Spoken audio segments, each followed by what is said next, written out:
Hi friend, দেখো আমাদের মাংস হয়ে গেছে। এরপর খেয়ে বলবো কেমন হয়েছে, খেতে কেমন হয়েছে বন্ধুরা।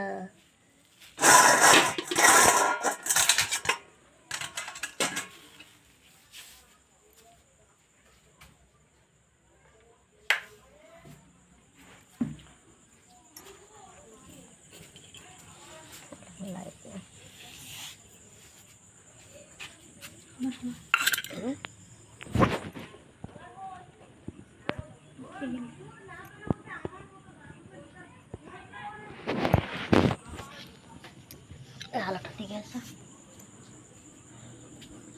এখানটা এসা, এখানটা এসা, এসো না এসো না করে এসা। তোর একটা আমার একটা লেগেছি তো। লে লে লে বস বস, বসে বস বস, তো একটা ভিডিও করবো বস।